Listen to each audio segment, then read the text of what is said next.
ไปดีข้าพเจ้าชื่อท้าวดำดีมันทวงศ์น้องชื่อนางส้มแพงหรือวัดสิงห์ปัจจุบันกำลังศึกษาอยู่ที่มหาวิทยาลัยสุพรรณวงศ์คณะเศรษฐศาสตร์และการท่องเที่ยวสาขาบริหารการโรงแรมปีหนึ่งกลุ่มเก้านำเสนอวิชาความรู้เบื้องต้นอุตสาหกรรมการท่องเที่ยวสถานที่ท่องเที่ยวแม่นสวนลานช้าง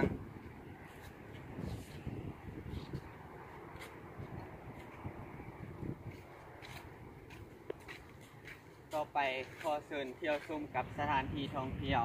สวนลานช้าง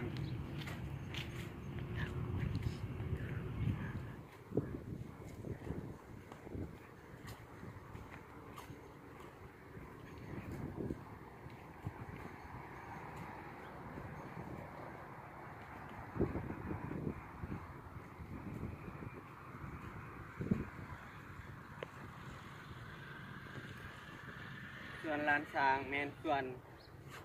ที่ทุกคนมาออกกำลังกายมาเล่นมาลินกีฬา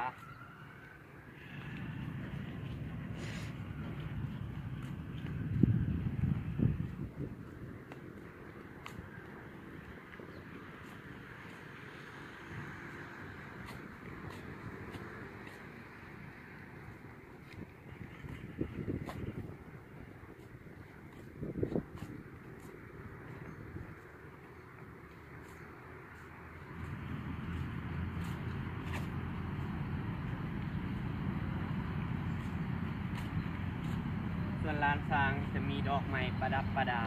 มีความสวยงดงาม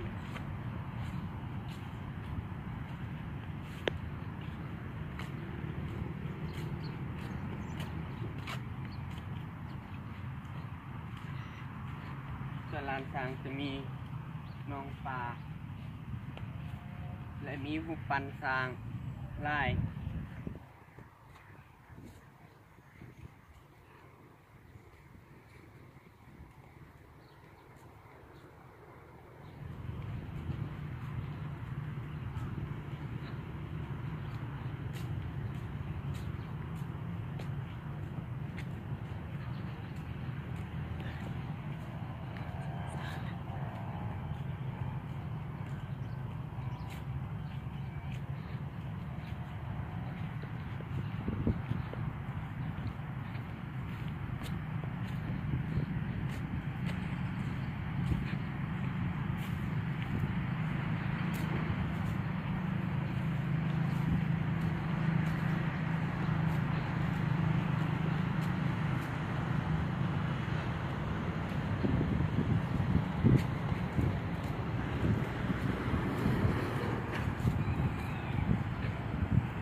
ส่วนลานช้าง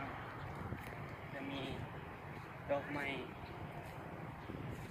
ที่เขาปลูกไว้เป็นจุด เพื่อให้มีความสวยงาม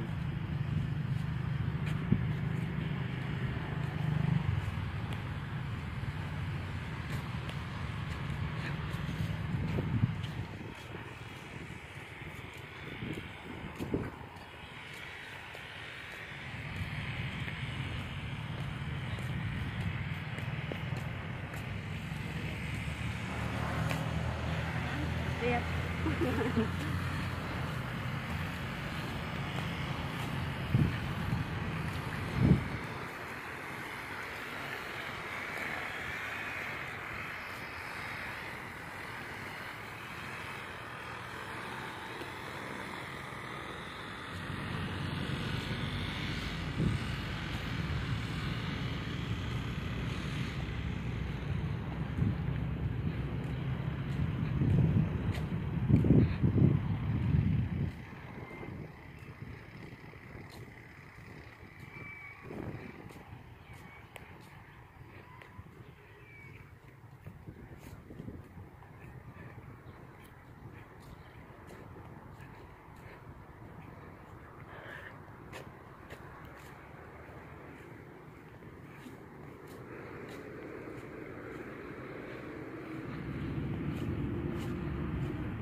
ยังไม่มาถึง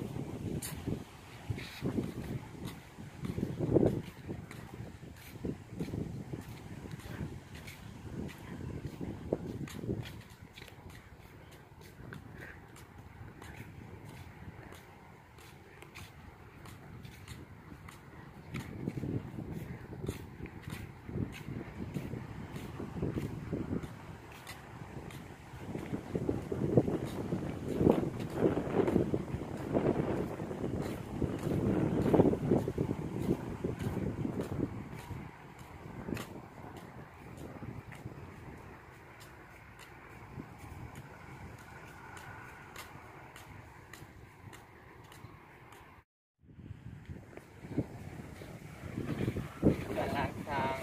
สถานที่ท่องเที่ยวส่วนร้านช้างก็จุดเท่านี้